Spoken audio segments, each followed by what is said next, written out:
we now have a figure that comes from Amazon. Amazon says that 25 million people saw The Lord of the Rings of Power, this weekend. If you believe that, I got a bridge to sell you too. Do you believe that number? No, I don't. What I just mentioned with the magazines, because just coming from the magazine business in the 90s, our ad sales people would always come up with like these formulas to go, well, you've got, 10,000 subscribers, and each subscriber copy we can count as a minimum of 2 people having read it because it goes to a household. And then libraries are this, newsstand copies. So they didn't say like, hey, we sold 60,000, like we sold 60,000 magazines. What they would do is say over 100,000 people read Film Threat, right? Like, so the 25 million could be like maybe 7 million streamed it, but if you count 4 people per household watching it, or an average 3.5, this is what ad sales people do. They're very shifty when it comes to the number. Yeah. And so they'll count when they say 25 million people. I think that they're exaggerating. It might have been 7 million plus streamed it, and they counted 3.5, people per person pressing play, and average, right? There's got to be some. They always come up with these ways of doing it, and the Nielsen. Yeah, and you never know how long they've actually watched it for either. Right, exactly. So what's the percentage of people that how long they watched it? I mean, it's interesting. And Fatty brings up a point here too, because I think it was the top thing on Amazon all weekend. And if you just sit there and you don't do anything, I think it just starts the show. Oh, so who's to say that, like, how many people that happened to too? And as long as they watched it for a minute in that way, they could probably count it as a view. Right. I thought it was really interesting that HBO Max put the first episode of House of the Dragon on YouTube, the full episode, for free.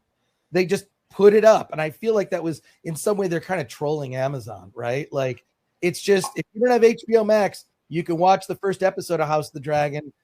First one's free. Yeah. Yeah. And you know why I think they did that? Because they know that people are behind this now. There were some rumors and everything, but even the people that you would expect to attack it over diversity, this and that, even all of us have said that, you know what? Because of the talents of the filmmakers involved, this is pretty decent. This is better than anyone expected. They know that. They got that feedback. With that feedback, it's very easy to put it online, or rather to like take out their dick and slam it in Amazon's face, because that's kind of what they're doing. Yeah, it just, I just, this is why the trades, I think the trades lie all the time. And by, I'm talking about Variety, the Reporter, Deadline. I mean, sure, they're reporting the news, but it's spun from publicists and studios, basically feeding them the so-called facts, and they can tell them anything. They can literally tell them anything. So this 25 million people, I really doubt that number, especially when HBO Max reported 10 million. Like, is that 10 million people who pressed play and watched the show to the end? Okay, that, and maybe, some like, look, I paused shows to use the bathroom, and or I'm going to finish it later, whatever. And they can tell that stuff. It's crazy. I mean, it's interesting to see when you look at video game statistics, how few people actually. Oh yeah, I'm curious to see how many people clicked off. Right, that'd be an interesting number to see. I only watched it for 25 minutes, for instance. Yeah, I'm sure that counted as a view. Yeah, that counted as a view, of course. And they probably counted you as 3.5 people watched it. So this is why I'm looking at that figure. So my dog and cat watched it. Cool. Yeah, exactly. But how did they? Yeah, they loved it. People, you know how we can tell they loved it? Because their review of less than 6 stars, or 6 out of 10, was removed. Right, exactly.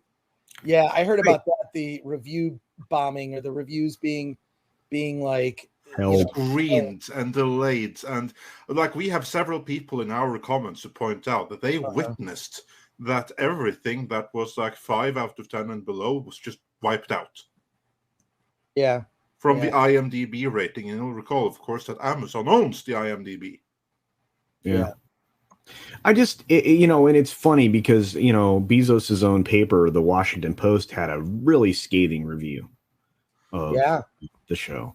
So I just, I don't, I don't think they think they're deceiving anybody. I mean, let's or maybe they do. I don't know. Maybe they think they deceive people with these numbers. But when we know how views are counted, it just kind of discredits the total number. And if they count a view as 30 seconds of consumption, 2 minutes of consumption, then who's to say, as Tom suggested, that it didn't just autoplay? Yes, we don't know. Yeah, that's exactly right. Those are indeed some issues with it. So, and also here's like the thing: this thing is so expensive. They have pre-committed to 5 seasons. It's going to be really, really bad if they were to say, for instance, just the actual views and how they were counted. Honest about that. Well, I think that might be really embarrassing for them. Yeah, you got to look at like, what are the parameters? How did they derive that number? Did 25 million, Fire Sticks or wherever that, the Prime Video app, did 25 million people 25 million streams play, or was it 7 million counted as a certain number of people per household? I'm telling you, when look at how ad sales people derive their numbers. I know because I've seen it happen, right in front of me. Like, we're telling people that this is how many people ever, and I'm like, fine, this is what the ad sales people know more than me. What do I know? I'm just the guy that puts together the words in the magazine. So, and I knew that Nielsen was always some weird calculation because I was a Nielsen family for a period of time. I just said I didn't work in the entertainment industry, and I had a special TiVo box that could tell when I watched something. So I had a lot of friends in the industry who knew this, who said, can you please just, even if you don't watch the show, just record it on your TiVo and press play. Then they would send me the, it's weird because they'll send you cash and then they have you fill out a little like diary, just to sort of check in on like what you're watching, whatever. But I had a thing that monitored my TiVo for a couple years. This was in I want to say the late 90s, early 2000s, around then, early 2000s, somewhere around there. And so I just wanted to do it to see how it worked. Right. It's like, oh, how do the Nielsen's work? And I just think it's way too easy to lie. It's just too easy to lie or fudge those figures, and the way that they come to these calculations, and I'm sure they have justified reason for it. Fine. It makes sense. If you've got a family, they sit around, you watch, there could be 6 people in the room. There could be 1 person in the room. You come up with an average. But I do think that those numbers seem inflated, especially because they're made to seem bigger than the HBO Max numbers for House of the Dragon. So because of that, it makes a lot of sense that they would, elaborate. So, indeed. Yeah, absolutely. And also speaking of like gaming numbers, like it could be done with Nielsen and those boxes. Imagine what Amazon can do. I mean, who do they have to be honest to? The only ones that they would have to report anything to would be anyone who sponsors them and wants to see like commercial revenue. That's the only one they're beholden to deliver any kind of numbers to. Which at this point they don't have. Exactly. Yeah, so that's the beauty of their claim and that's why I said, because Amazon says so, of course I believe it. Yeah, if you believe it, I have a bridge to sell you. Because there's no one to verify that number. No one is in a position where they can say, yeah, we have checked that number and this checks out. They can say whatever number they want. Yeah, true. I mean, it's sort of like we did an investigation of ourselves and we found out that we're not guilty. I don't love that. We're doing an internal investigation and the internal investigation, revealed that we are not guilty of anything.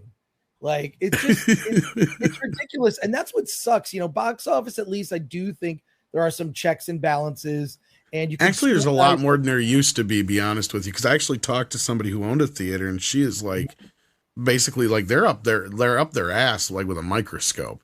Like it's gotten to a point where they can't even get away with doing a showing without it being sanctioned of anything, because like it's all done digitally now and they have they see exact numbers and everything like that. Pretty much it's all sent in digitally in instant time. And same thing with like the studios practically have control over the films themselves. it's crazy because they have to bring them in digitally now as opposed to on film. So outside of those rare occasions where they're actually on film, they have very little control over a lot of this, and they're keeping tabs on a lot of it.